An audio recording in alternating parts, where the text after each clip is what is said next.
And welcome, everyone. Welcome to the Gundam Explained podcast. This is episode 74. Very excited to be doing this. And you know what would be exciting, too, is if there's not a robot that you hear or that you can actually hear us, because I think I'm getting this down. I want to actually Doing our best. Yeah, but you know what was really helpful? I want to thank some of the people that helped out Saturday when I did that live stream of the SD Gundam. And so supporters were jumping in, and I was able to, like, on the fly, like, tweak the things and be like, okay, this is how I need to get it set up. So I think I'm going to do that this Saturday. I'm going to do another live build. Let's do it. I'll get to that in a second. But Steven, how are you doing, man? Hey, doing well. Having a great week. Hope you're doing well. Good. It's been a fun one. We had a fun conversation last night on my channel with Ultronomus Brandon, one of the moderators over on the Discord server, and he's a Gundam gamer, tabletop gamer. That was a fun conversation. As usual, Adam ends up having more in common with my guests than I do, so it's now again it was Alien and Predator stuff. It's always Alien and Predator stuff. Yeah. No, that was fun with Brandon. Ultronomus, if you've seen him around the Discord, but he has his channel. You check out the video yesterday on Steven's channel, and we have links for Brandon's stuff, but he covers Gundam gaming. But a recent video, by the way, for all of us that play Gundam Evolution, check out his video on using the Methus. But also, he was playing this game Gigabash. It reminded me of like Power Stone or the older Godzilla fighting games in GameCube. But it has DLC for Godzilla. That was pretty sick. Check that out. But you know what? Let's look at the chat. We got Sway. I see hi Rob, but I didn't see Rob anyway. Maybe just Sway can assume Rob is there because Rob's always there. Lucas Garrett, Dark Samurai Neo, Goose, Yannick Shadow. Hatter, good to see you there. Cool. Yeah, I guess we'll get started. Jedi Sayla. Sorry I'm late dealing with disruptive neighbors. Oh, yeah, that's got to be something for sure. But yeah, so cool stuff to talk about. You know, Christmas is coming up, so there's Christmas-related stuff to talk about because there's some cool supporter questions that came in, and then one about the character of Sayla in Mobile Suit Gundam, because it got me thinking how we don't see her in Zeta. She shows back up in Double Zeta, has a neat role, and but anyway, we'll get to that shortly, and then some cool stuff because GBO2 has some more narrative-based suits, so yeah, we'll touch on that in a second. But I wanted to get back to that stream. So I streamed last weekend. It's pretty fun. Supporters, I'll throw in like the link to join the stream in Discord. But so Goose sent me something. He sent me like the original Shining Gundam. This is pretty cool. He actually sent a bunch of other stuff. So this weekend, I want to try to do another stream like I did last time. It was a lot of fun, and we can just build whatever. I'll probably work on this. But also, there's so much stuff Goose has sent that I've been meaning to give away. So I think I'll do a giveaway. So if you guys are interested, about time for one. Yeah, and there's some really cool stuff. I've got a bunch of... I actually got more than just what Goose sent me. I've got some other stuff I'd love to give away. So it could be just fun giving away stuff, building stuff, talking. I mean, if we're going to tie it into the channel, you are, less than 200 subscribers away from 3,000 subscribers on YouTube? I know. If there was a 3,000 sub giveaway, that's the way to go. There we go. Right? That's a milestone. The journey to journey to the 3,000 subscribers. That would be cool. It's a lot of fun. It's even when I was thinking 74 live streams or podcasts. Like it's kind of nuts. Wild. Yeah, it's a lot of fun though. But now chat is saying you're a little low, so fantastic. I am going to turn that up, and you guys just let me know. I turned it up quite a bit. And if I sound like a robot, I intentionally sound like a robot. It has nothing to do with Adam. No, that's cool. Well, guys, just let us know as we go, as things are. But sweet. Let's get to something here. I'm gonna switch screens, and I'm watching the audio levels. So yeah, things seem to be good. Okay. With this, Lucas Garrett came in with something. Hi guys, question time. If you were a engineer for Anaheim Electronics and you could combine two different types of mobile suits into one new hybrid mobile suit, what would they be and why? It could be Federation, Xeon, Federation, or Xeon. Yeah, interesting one there. Because if I was to combine things, I would try to make some sort of, and you could say this is just the double Zeta, but I would combine a Mark II and a Zeta. I kind of like the Zeta Wave Rider, even though Mark II has the G Defensor, but I like the look of the Wave Rider, but I also like the bulky, grounded look of the Mark II. And Yeah. it doesn't mean I don't like Xeon suits. I just really like Earth Federation suits. Or What about you? AUG in particular, right? What That's what's that? well, it's 50% AUG, right? Because then the Oh, other 50% is Titans, but yeah, so it's that's still true. technically Federation. Yeah. I'm interested to hear Lucas's take on this because every question someone asks, it's like I know you have an answer. Oh, yeah. That's You're right. that's It's a like good I point. want to hear your answer.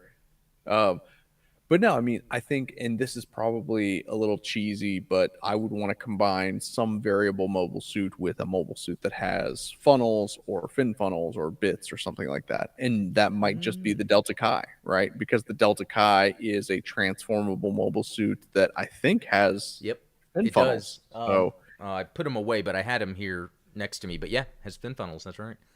I mean, it's the best of both worlds. Transform and Yeah, attack you with all range actually, attacks. yeah, that is a great answer. I didn't really think about it that way, having to transform and having so something else. Someone left a comment asking me one time, "What's the difference between an incom and funnels?" And then even with GBO2 and that B packs, it has the incom. And correct me if I'm wrong, it has the incom system because Jonah Bast is not really a new type, so they had to like have him use that because he Hmm. can't really control the funnels. I think that's how that goes. Um, but I love the idea of yeah, even a Mark II that had some sort of funnel system. But I also like, or incom funnel. But I also like it when they have some sort of binder or mechanism that it comes out of. If that Oh makes sense. yeah. Like what is it? The Kshatriya has all those binders around, and it opens and shoots out. Even how for Amuro, it's like this random wing fin that's really just there to hold them. Yeah, I really Well, like that. how do you feel about the what mobile suit is it? I forget the name. It's from Double Zeta where it has the mother and then child funnels that come off from it. Oh yeah, that one of the weird Game Malk. ones. The Game Malk. Oh, there you go, Game Hulk. Yeah, So, I would so the not have Game remembered Malk that. has like a mother funnel that's like Yeah. it's basically a bit because it's still connected, or like the mother funnel is like an incom, and then it has its own funnels that deploy off of it. Oh Well, man, that's interesting. And this maybe no one has the answer for. Oh, hey, Brian Zanichelli, good to see you. Um, yeah. but so when the funnels are being controlled by an old type or normal Hmm. person, or it's incom, are they individually moving the incom, or and I guess because when it comes to a psycho or a new type based system, their mind is really just controlling them. So I wonder if there are any non-psycho bits or funnels that are maybe AI controlled, and then maybe even with the game Hulk, if it has like the mother one and then the AI drones or something. I always kind of wondered about that, especially in terms of like the Bawu, because the Bawu, the Nutter, the lower half of the when it transforms into its split Wave Rider mode, the Nutter is controlled by via remote. So it's like, do you have like one joystick controls the fighter plane that you're in and one controls the Nutter, or do you have a headset that is communicating? Um, Yeah, I've always been of the understanding that anyone can technically control funnels, incoms, bits, whatever you want to call the Psychomu weapons. The advantage that new types have over old types is that they don't need any extra enhancements, right? They don't need yeah, any gear. They don't need yeah. That's right. Because the accoutrement. yeah, even the suits a normal person or normal old type would wear is kind of like a huge mess anyway. Yeah. Yeah, that is kind of interesting. Oh, Goose is saying it's called Space Magic. Space Yeah, magic, that's indeed. right. Yeah. Yes. Okay. And then Dark Samurai Neo, Incoms, basically you just use computers in Gundam, and Funnels, you basically use new type powers. But it's also, you could also use computers where it can move around. So that might Yeah. be a lore video. It might have to be, because I really want to get to the bottom of this. My life depends on Yep. it. No. Okay, it has the Nitro system too. Yeah, Zionic Shadow. I'm not familiar with the Nitro system. That might be something else to look up. Yeah. Nitro system is the grandchild of the Hades exam system. So Oh, okay, you know, nice. there's always you can always count on an old type to try and come up with some computer program to try and kill new types. It's Yeah, that's what it seems like it happens, and it's very Hades, interesting. exam, Alice, Nitro, NTD. Just That's why sometimes, like, as much as I've only watched narrative twice, I think maybe three times, and I don't talk about it a lot, like that story is actually very interesting to explore. It's just some people probably agreed. don't care, but the idea of, like, people because they're different and then how they're being treated from high levels of society to low levels, that's pretty fascinating. Yeah. Oh, okay, I'm going to do something here real quick for everyone to see. I wanted to add a question on the YouTube, but for everyone, like, what's okay? I can't even type. What's your favorite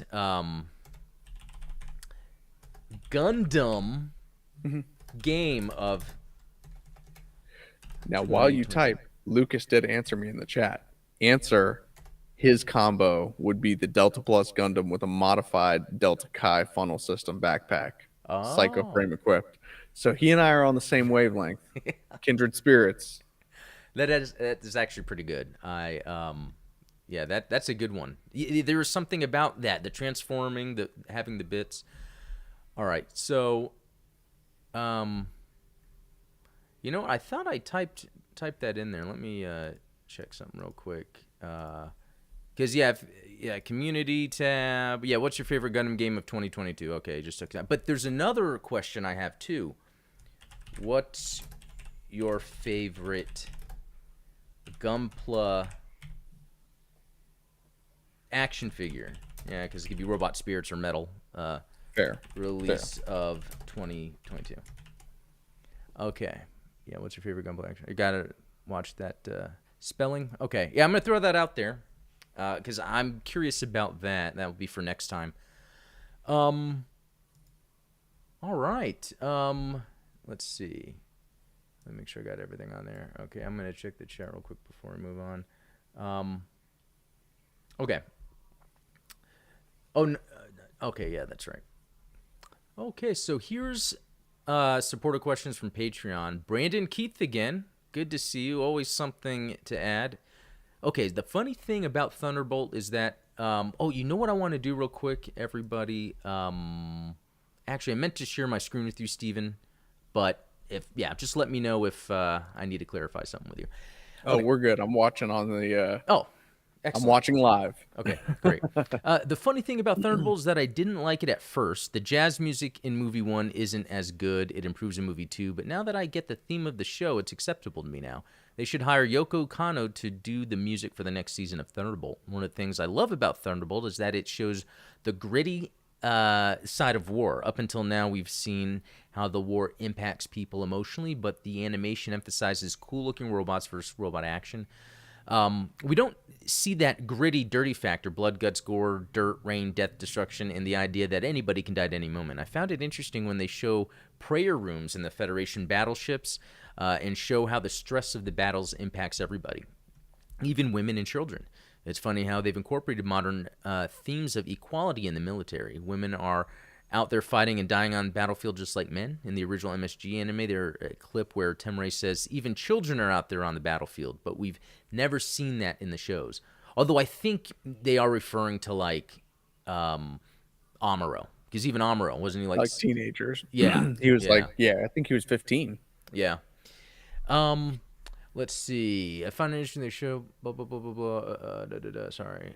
They showed this a little bit in Thunderbolt. There's even a moment where a Xeon pilot is talking to Daryl, and he holds up his smartphone, and it appears to be suggestive of a porn magazine cover on a smartphone device. It's a blink and you'll miss it moment.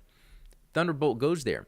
It further humanizes both sides and shows good and bad people on both the Xeon side and Federation side. We also see more patriotism from the Xeon side. The soldiers believe that what they are doing is right and are fighting for a better tomorrow. In the Origin anime, we see how the war started and how it was built around lies and politics, but the Xeon soldiers believe in those lies as the truth. The melodrama is very good. The presentation of the characters makes you have sympathy for their personal suffering. I feel like Daryl Lorenz is the true hero of the show, while E.O. Fleming has both good and bad qualities, but is a bit less sympathetic and ruthless. Steven's comments about how different the manga is says a lot. It seems like they chose different aspects of the manga and built their own story presentation around those elements of grittiness. Question: why do people online argue that Thunderbolt the anime is not canon with the other UC shows? I don't see any conflicts or continuity errors other than the multiple variants of GMs, Gundams, and Zakus, and even a G-Arm or GM hybrid. But those are all just prototypes that fought in background that we didn't see originally, right? I just view it as a prequel side story that happened in the background that we didn't know about. Some of the stuff I've seen online about the story direction with the Xeon building a Gundam Zaku hybrid for Daryl Lenz to fight E.O. Fleming with in the Thunderbolt sector for a rematch. I'm waiting to see that.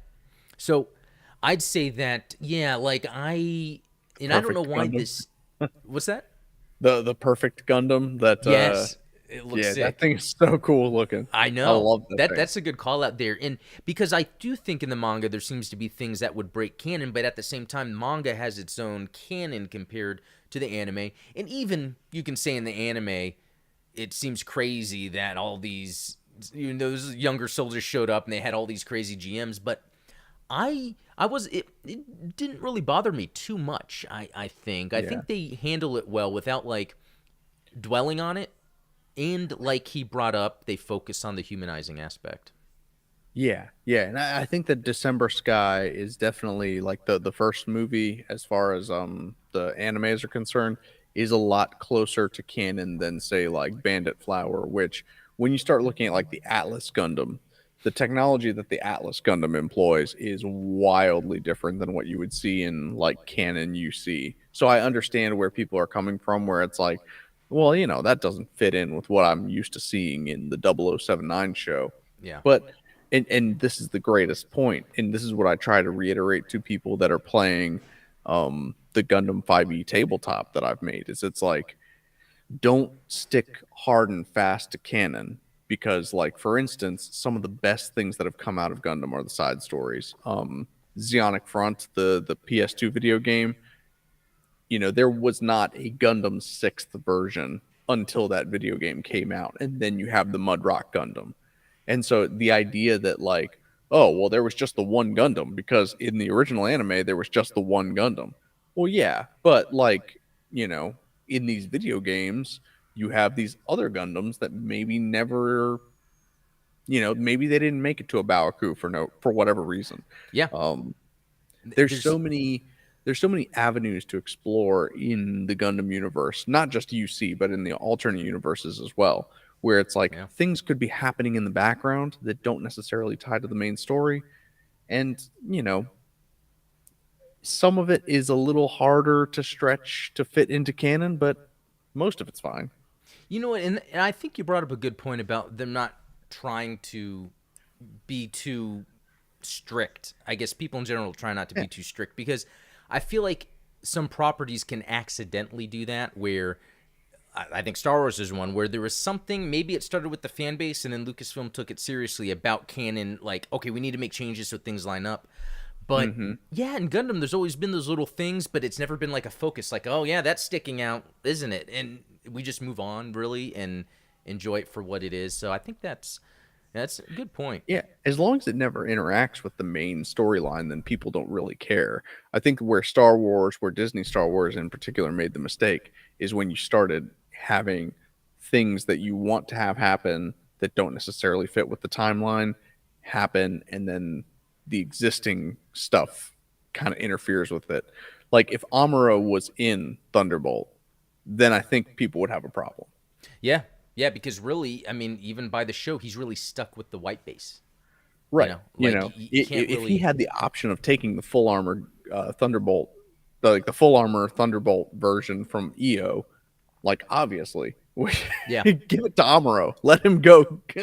yeah. Let him go tear ass through Xeon.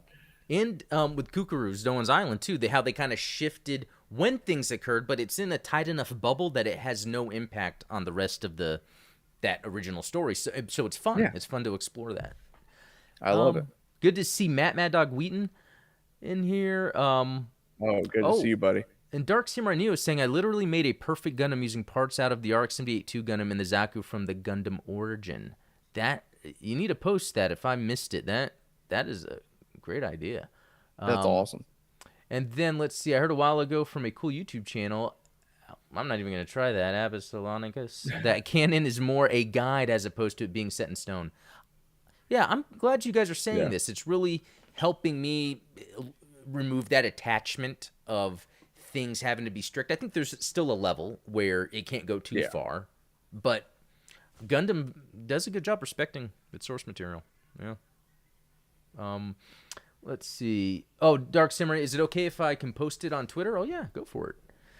Please do. Brandon Hayes, good to see you. Doesn't Thunderbolt Bandit Flower happen in 0080? Atlas Gundam is just a prototype. Oh, so that I don't know. Because if it happened in 0080, then yeah. Yeah, I mean it's still wildly more advanced than like the Alex, right? Yeah. Even just the frame, like the way it's built almost, Oh having yeah. it's almost like more compact and mobile. I I do I do got to say though, I love that whole cult new type Oh, aspect. Like great idea. that was awesome. And do they explore it more in the manga? Is it like more heavily explored? Not as much as you'd like. Ah, okay. Because I think You that's know, a great idea. because it's like and that's where like Moon Gundam does a better job exploring Okay. Moon because Yeah. the Double Zeta, the Moon colony, you only get like a brief little taste of like, hey, this is a religion where we worship mobile suits and like Yeah. we've been living out on this colony away from everything. But the Moon Gundam manga does a better job of kind of fleshing that out a little bit more. Unfortunately, you don't get as much of that from Thunderbolt and like the Well, maybe that needs to be my fan fiction then, even though I say that every day. But like the idea of like they find a sect of people that are very religious and they worship new types, and maybe the leader is a guy that is a new type, and they recruit in new types, and maybe when they find out people aren't new types, they kill them. I don't know, just like a Crusades or something. Like worse only yet, the leader is not a new type, but like he oh has a new type that he like, yeah this is our savior, a yeah that's a televangelist of sorts. I'm loving that. Yeah, that's great. I Wow. love that. That's a really cool idea. Um, let's see. What was some other stuff here? Um, okay. No, some back and forth in chat. That's excellent. I love that. Yeah, Yeah, I love moving this. on here. Another one from Brandon. I'm also a fan of other animes as well. I pretty much stick with action, comedy themed shows, or robot mecha war shows, or action sci-fi fantasy hero That's fair. stories. I've been watching 90s and 80s anime lately. Lensman, Fist of the North Star, Vampire Hunter D, Bloodlust, Venus Wars, Cyber City, Odio 808, Cash In, Robot Hunter, and the Fatal Fury anime trilogy. Anything that aired on the Sci-Fi Channel anime block back in the 90s. Those are what I consider the classics, beyond some of what came out in the late 90s and 2000s from Sunrise, Cowboy Bebop, for example, and shows that aired on Adult Swim in the 2000s on Cartoon Network. There hasn't been anything that has caught my eye anime-wise. I think those creators in Japan are running out of ideas now. I pretty much stick with Gundam. What other franchises do you pay attention to? I like this one because, like, before I got into anime or got into Gundam, I wasn't into anime, but I had watched some that I thought was cool. I Well, I was saw. gonna say, Adam, have you heard of Star Wars? Why? What? I think you dig it. Like, Yeah, maybe. But no, but what's interesting about that is that Star Wars Vision as an yeah, anime, because it's almost like Star Wars is kind of an anime if it wasn't live action. So yeah, that's kind of a good point, because really any of the things that you would get into, especially the 80s and 90s, are Star Wars, yeah. pretty much. But that's the thing. Before I got into anime through Gundam, I had seen Fist of the North Star, and I thought that was awesome. I saw Ninja Scroll, thought that was awesome, but that was about it. Um, Ninja Scroll was a little racy. I was like, yeah, am I allowed to be watching this? exactly. I remember I watched it at a friend's house. His older brother had it, and I was like, "Well, this is cool." But what I've gone back to watch though is like from the '80s, and it's like that the horror sci-fi anime that I don't think exists anymore. Like What, there's Blue Gender? oh, never heard of that. What is it called? Oh, Blue Gender. Okay, I'll have to look that up. Blue, But Blue Gender is kind of like an anime version of Starship Troopers. oh, that's awesome. I Okay. think you. I'm surprised. I thought I was just like, I thought I was teeing you up. No, I have, because I know that there's a Starship Troopers anime that, True, but I never which is saw this awesome. Blue Gender. Okay, yeah. See, I have to Yeah. watch those. But like, there's something called Lily Cat. I don't know if you guys have heard of that from the '80s. Badass. It's like Aliens and Terminator combined. Sweet. There was another one called like maybe Metropolis or Megalopolis, and it has like this dude that looks like M Bison, and it has like a pentagram, or something like it. Badass. It. Oh, and then Demon City Shinjuku or something like that is another one. I might need to make a list in Discord, because like they're so Yeah. good. But oh, there's another You ought to one. just make a channel of like a channel in the Discord for like recommended media for Gundam fans, Yeah, right? Like if you like mecha or if you like war, like military melodrama, these are the yeah, because really anime's so wide. Like it's, and I think that's like I'll be watching some stuff on Crunchyroll that's new, and I'm like, I can't really connect with this, but I'm telling you, there's some badass older '80s sci-fi horror anime. Oh, Doomed Megalopolis. Thanks, guys. Cool. yeah. They've seen that. Um, okay. Oh, the book Sway. Yeah, I read the. Actually, I haven't read many books in my life, but after I saw that Starship Troopers movie, I read the book, and I was surprised how different it was, but it was Yeah. still cool. It's awesome. And they had mobile suits, but I Yeah. think they might have had a different name. I forget. It's like power suits, Yeah, something like that. I think it was a power suit. Yeah. Um. So I'm gonna make a list of that in the Discord. Then I actually should make a list of those like 80s sci-fi horror anime that I think is. Oh yeah.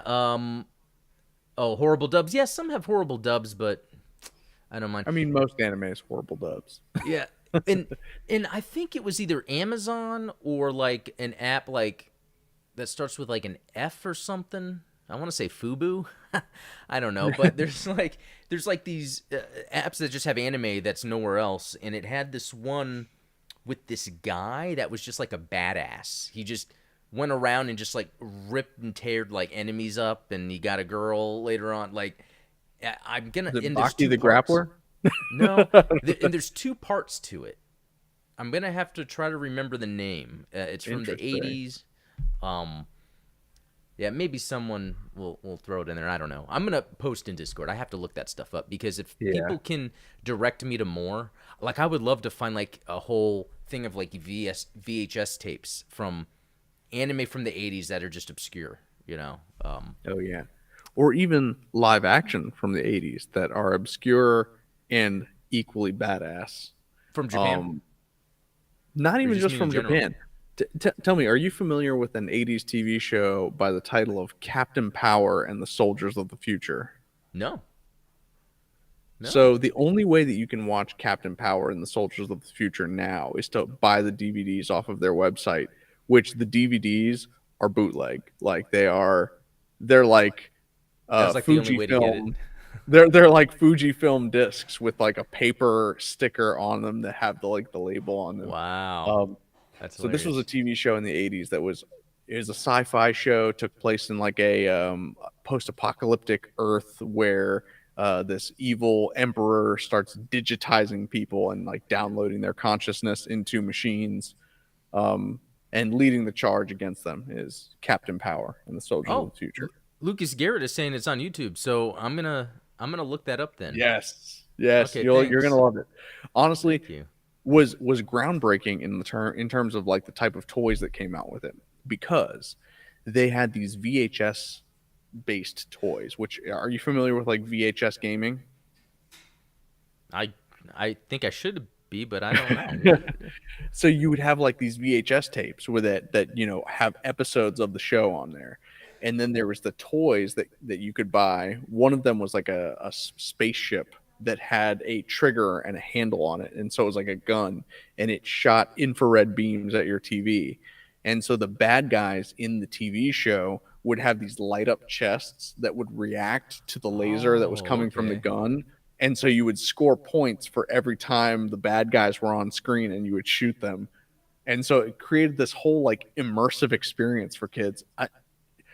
The fact that technology exists now that could make that way more immersive and people haven't done it yet is crazy. That's a good point because I think you don't need VR just to do that. VR is kind of like this barrier. Some people get sick from it, but I like to be able to stand there. I remember, yeah, the Dreamcast. I would play House of the Dead, and Oh there's yeah. a bunch of other shooters they had, and then that just kind of went away.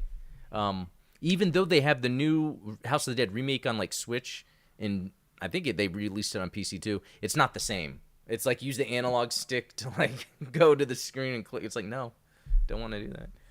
No. Oh, Joshua Chong is saying, have you watched Code Geass?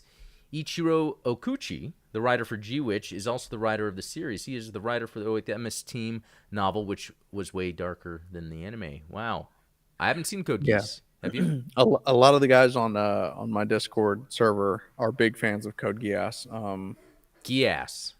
So it's Yeah, not geese. Yeah. I'm not familiar with it myself. Yeah, I But have no idea. it comes highly recommended. So Well, I hope there's a lot of gas in it, if you know what I mean. No, that was a bad joke.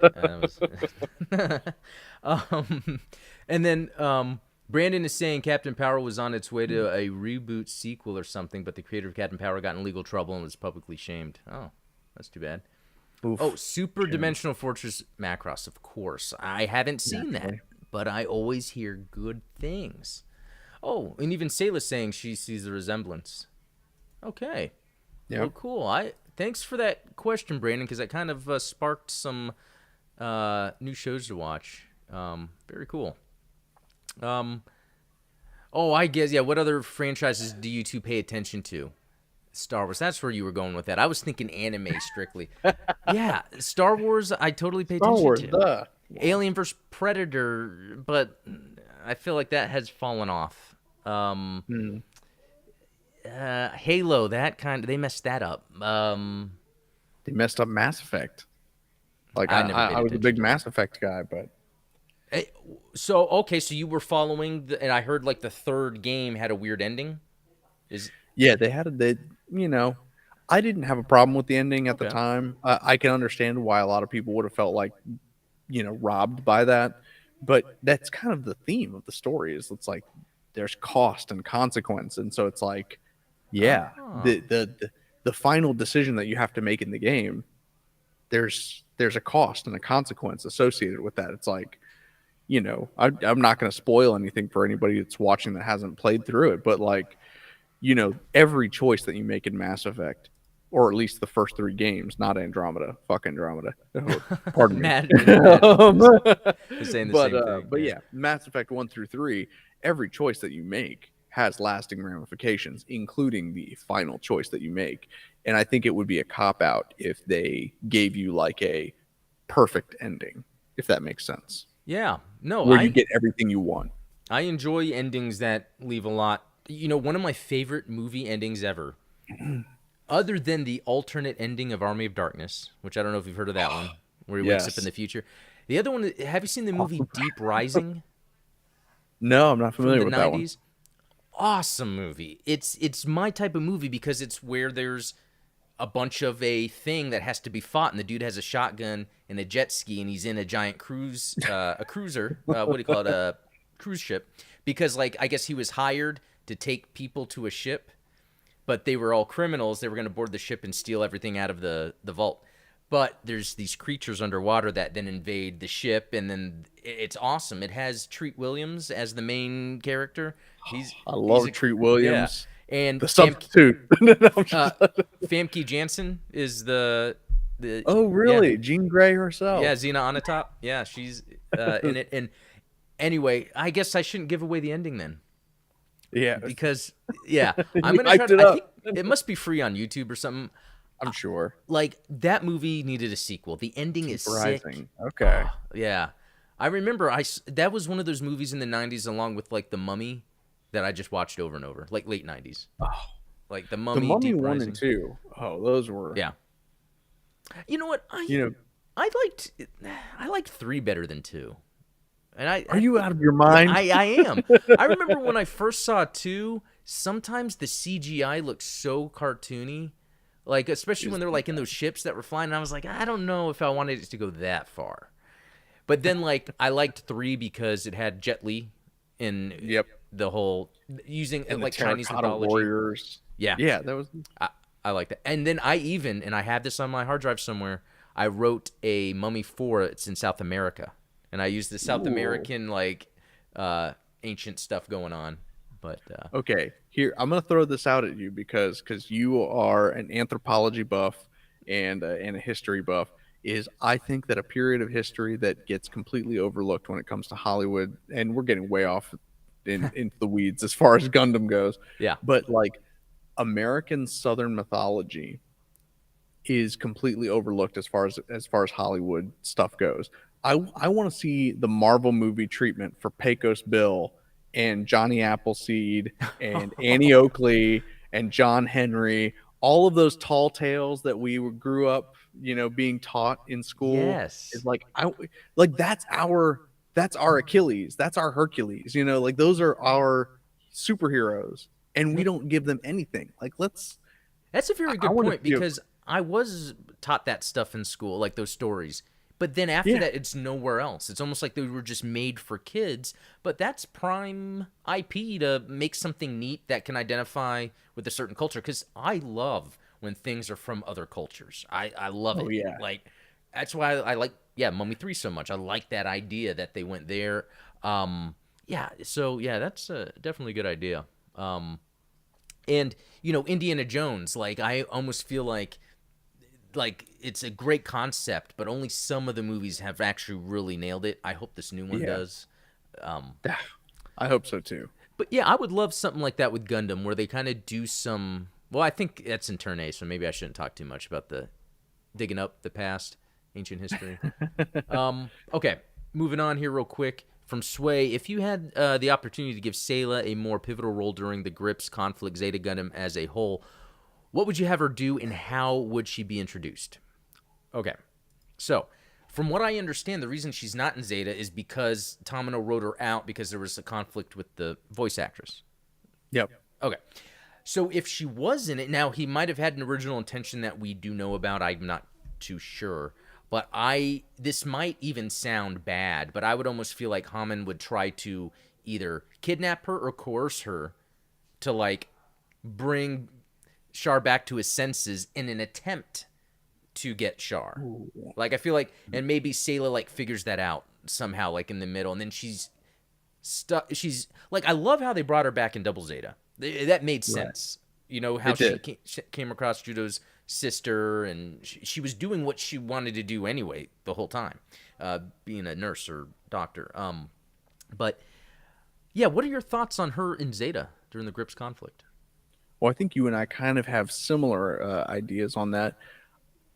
Personally, I think she would have been a Titan, and not because she has that personality. That I think she would have been similar to Emma, where she would fall in league with the Titans, and in particular, she would disagree with Amuro's stance, where Amuro's sitting around doing nothing. She would not join the AUG, I don't think, because she wouldn't have had access to like talk to Char. She wouldn't be able to talk to her brother. She wouldn't be able to talk to Blex. and I think she was too far removed from Haman. Haman, you got me doing it now. Haman. Yeah, I can't. But There's too many of those. There's a Hama Hama vehicle or mobile suit. There's a Haman and there's a exactly. Haman or Haman. I'm not good at that. I think that Sayla would have been persuaded into becoming a Titan, and she would have ended up butting heads with some of the AU ranks, at least until she butted heads with Char again. Because I just don't see her and her brother ever being on the same side, Yeah, and I don't see her and right. Amuro ever reconciling their differences. Because even though Char, if he wanted revenge for what happened, it kind of then escalated into revenge, not just for what was done to his family, but to the world at large. I think that if Sayla saw what Char was doing to Camille, she would have condemned it. She would have said, "You are doing to Camille what happened to Amuro, which I did not like, and I don't approve of it." It's like I didn't approve of you seeking revenge on the zombies. I don't approve of you doing what you're doing now. Yeah. No, that's very good. And so I want to bring up what Jedi Sayla is saying. So she's thinking not a Titan. They would find her out and imprison or execute her for simply being related to Char, which Oof. that's an interesting take. And then what if, again, I hate to do the damsel in distress, but what if then that is what gets Amuro to then go back into the fight? Like he hears that the Earth Federation took in Sayla, and then he butts heads with the Earth Federation. That's what gets him to join the AUG. See, there you go. That's pretty good. I like that. But that reminds me also, and I think they tried to explore this, like in the Star Wars Aftermath books, like when they found out that Leia was related to Darth Vader. Like, I feel, yeah, I forget what actually happened with that, but it seemed like it never was a big deal. Yeah. I just think that Sayla's personality is a little too strong to just be a damsel in distress for the guys. Yeah, exactly. She would, yeah, yeah, that wouldn't work. I'd hate for that. She'd side. Oh, Ian, good to see you. She'd side with Bright before siding with the Titans, in my opinion. I'd Yeah, see that. maybe. Bright is interesting how he goes where I think is the right path, I guess. And then Lucas Garrett, well, I could see Sayla being a double agent working inside the Titans to bring them down. She knows they are a threat to all people on Earth and inside the colonies. Yeah, so I guess it depends how Yeah. how motivated she is to actually take action with what's happening. True. Because even though they wrote her differently, it seemed like, especially in Double Zeta, she really just wanted to be away, but help how she can in terms of medically, like, people that needed help. I mean, Amuro didn't even want to be involved in the Grips conflict. Yeah. He said, "This isn't my fight. I'm not." Yeah. Yeah, it's very interesting. It's like, what would get you into the fight? Yeah. That was a good one. Good one, Sway. Why are you booing me? I'm right. No, no, that's No, that's cool. I like the different ideas because it really does kind of put together. It's like that's how a lot of cool stories are made when other people have ideas. yeah. No, I dig it. Okay, here's a good one. Hey guys, this is from Goose, by the way. I'm Oh. feeling the Christmas spirit, so let's talk Gundam Christmas movies. If you can make a Rankin and Bass type movie, which is like, or Bass, I don't know the pronunciation, but that's like the old stop motion Rudolph. Yeah, Snowman. not claymation, but what do you call that? Just stop motion? Yeah, Because they're Stop like motion. what, felt? yeah, that's right. Yeah, The it looked like puppet? little felt, puppets. But using Gundam characters, who are you picking? What universe or universes would you use? How would they save Christmas and help Santa out? And let's not forget the most important question: which mobile suit or ship is pulling Santa's sleigh? Really looking forward to hearing your responses. Stay goosey, you two. Okay, stay goosey. I like that. As soon as I read this question, the answer popped into my head without any. Okay, this is going to take place now.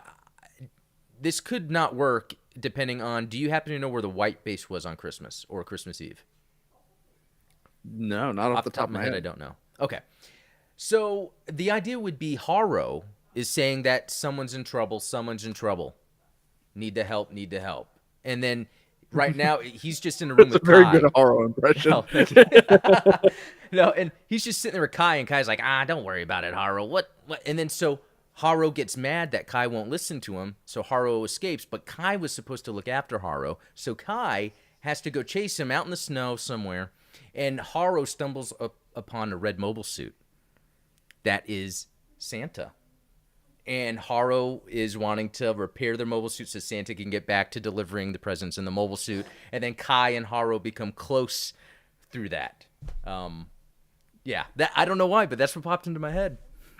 I like it. Although I gotta say that almost feels a little more Hallmarky than Rankin and Bass. Oh yeah, You that's know? true because they do sometimes take those little dark turns or scary Yeah. little moments. That's true. It would be there still though. Somehow we would probably see how Santa's yeah. mobile suit gets knocked down or whatever. Yeah, yeah. Oh, and Jedi Sayla saying Kai and Sayla teaming up with Haro. Oh, Zionic American is saying the Battle of Solomon happened on December 24th of 0079. That's right. That would be a good video to cover for Christmas. There you go. Yeah. Boom. Because Abaku, I think, was on like New Year's Eve or New Year's Yeah, Day. New Year's Day. Yeah. Which that's pretty cool. That would be another good one to cover. Let's There see. you go. Oh, Jedi Sayla, Santa Master Asia. I can see that. Riding Funsaiki. And let's see. Zionic Shadow, imagine Sayla showing up in the next Hathaway movie.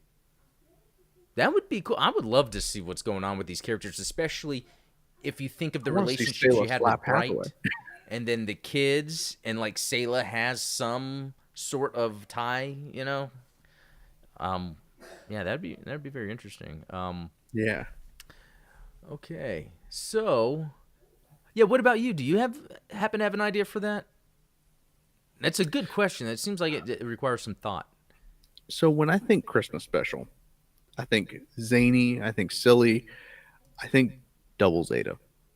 And I'm thinking that, in fact, the villain of this story would probably be Shara Soon, being a Grinch Yeah, of her own right. not like a true villain, but like the Grinch of Exactly. Yeah. Maybe trying to steal Christmas from the Nail Argama, and it would fall probably not to Judo and not to Rue. I think it would probably fall to some of the side characters, kind of like Sayla and Kai. Yeah. I think that would probably be like Bicha and Mondo. Yeah, would maybe at have that to time where be- they were mad at each other, so they have to kind of work You're together. right. They have to work out whatever Yeah, interpersonal conflict that they're dealing with. Bicha and Mondo have to help Eno lead Santa's sleigh using the Zaku Zeta Gundam, with the Mono Eye being the being the light that leads through the like Rudolph. Oh, excellent. there you go. Excellent. Boom. So it's like, Eno, will you lead my sleigh tonight with your Zaku Zeta? Oh wow, that's good that you came up with that. I like that. Very good. All right. So I wanted to move on to something else. What was it? Okay. So this is really exciting to me for, Battle Operation 2. Yeah, so apparently early good. 2023, yeah, they're going to have a network test again. There's so many reasons that this makes me happy because it was like back in like June or July or June, yeah, where they had that original network test and then like it didn't work and then you didn't hear anything. And then a lot of people are just like, oh, well, they're canceling it. But what if they really, this tells me, think of how much time has passed. It tells me they really trust this game. They're really putting the time in. What if this also means we're going to get that cross progression for, especially for people that like me that already have so many suits unlocked on my PlayStation account? Sony is wanting to have more of a PC play. So maybe Sony kind of helped them because Sony does do some support for them. Like Sony will promote Battle Operation 2 officially. I think there's even something on the... Yeah, if you go to the main page... Nobody's happier to be proven wrong than I am because I was one of the naysayers. I was like, they're just not going to do it, guys. Like, just stop whining about it. But this... Stop. I feel like any other time in gaming history, nothing like this would would really be happening. You would be like, buy now. True. They're just not gonna look. This is just a 4-year-old PS4 game. Like, but yeah, it even has And it's not Skyrim. yeah, yeah. On the front page of the Battle Operation 2, it says PlayStation Partner Awards 2022. I don't know what that means, but it tells me Sony has a hand in this. So it could be they're helping them. Hey, let's get it to where people sign into their PSN account on Steam. People might not like that, but that could be a way to get the cross progression going. Cross play also. Yeah, I'm happy, and because then they continue to release badass suits. Like, look at this picture of this of the narrative B packs. Like, it's so cool that they're doing this. Because isn't that where it's really a new Gundam frame with just some bits on it? Yeah, and then I was actually going to talk about the Incom, but luckily between us and some of the chat, we got that answered. So. Does that mean that the that Gundam already came out in GBO2, Xionic Shadow? Curious if it's already out and you've played it. Yeah, even Xionic Shadow is saying that PlayStation Partners Award is a big deal. So somebody on my Discord server, Neconium Gamer, he unlocked the B packs. Oh, you got it. Oh, sweet. By far the best looking of the narratives. Like the C packs is okay, right? Because it's kind of that frame. Yeah. The C packs is a little. It's like a knockoff unicorn. Yeah. The B packs, that's a pretty one.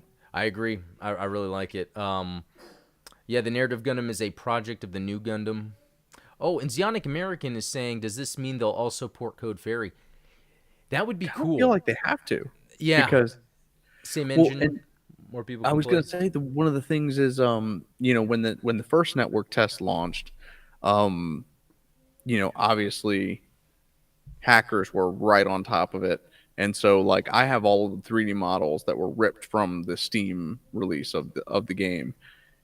And so you kind of have to put the models in the game for Code Fairy. Yes. So it's like, if the models for Code Fairy are in the game, and if they do have crossplay, like you mentioned, then they have to have Code Fairy in it. Otherwise, that's right. Because part of the stuff you get from playing it, yeah. And you know what? I love it when people bring up Code Fairy because I feel like I forget that game all the time, but it's actually really good. I love how challenging it gets. And I haven't it should have been released as like a standalone, like, full game. I think releasing it episodically the same way that like Telltale used to do their games, which it's very telling the fact that Telltale isn't around anymore. Yeah, that's true. Like, maybe let's not do the 5-episode season pass. Let's just release a $60 game.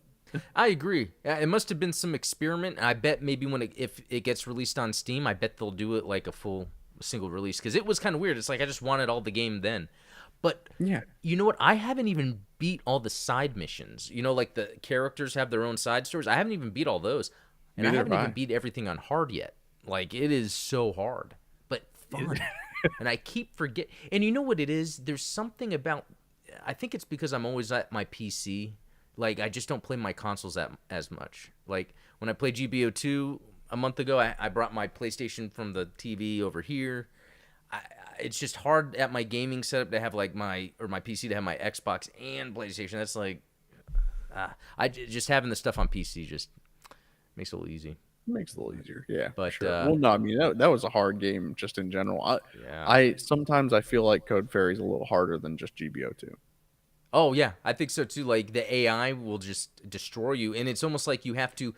It's like I'll lose a map so much, I'll be like, okay, I have to kill this mobile suit first, but I have to do it from over here behind this mountain.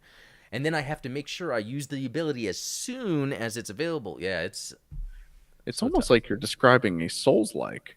I know. Which, man, see, that would be fun to just mod a game. That's the thing. I remember I did this in the 90s where it was easier to mod a game. I remember I made an Army of Darkness map for Warcraft 2. But like nowadays, I wouldn't sit here and mod a Gundam game to make like that. It seems like I'd have to learn a whole new craft. And doing a podcast was learning a whole new craft, honestly. So, yeah. Yeah, and you know what that reminds me? Like, I don't know if anyone in here has played Vampire Survivors, but that's a good game. Have you played that? No, but you and I have talked about it, Okay. especially over on my stream. We've talked about Oh, good. the mechanics of it in Those particular. like I forget what they're called, like survival likes, where you don't have to press a button, you just move around. Like it seems so easy to make. It's like why don't I make a like a knockoff Gundam? Oh yeah, that's Ian. Yeah, Ian and I were playing Vampire Survivors for a while, but yeah, knockoff Gundam one where you choose the mobile suit you want to be, and it just auto shoots, and then you pick up abilities to use all the different things. You get the funnels flying around as you're just walking around the map, destroying like waves of whatever. That would be, and then you're just listening to Gundam music as you're doing it. Like it's a built-in easy game. Like they just need to make it. Um, let's see. I would Dark love to Samurai. just do nothing but Gundam asset flips, like a Gundam RTS, a Yeah. Gundam like mech simulator. I mean, I think it starts there because if it gets big enough, I think then Bandai Namco could see that and be like, okay, we need to make an official version. And I think that's just what's missing. If you give a Western audience like a deep strategy, like RTS or something, like they'll jump on it. Yeah, Yeah, think of like especially in Europe how those grand strategy games are so huge. I think even there's a mod for one of them. I forget what it's called. Men of Valor, maybe not. Or More Valor. I can make up names probably, and it's a game. um, let's see. Mad Dog Wheaton. I'd be down for another Gundam JRPG like MS Saga.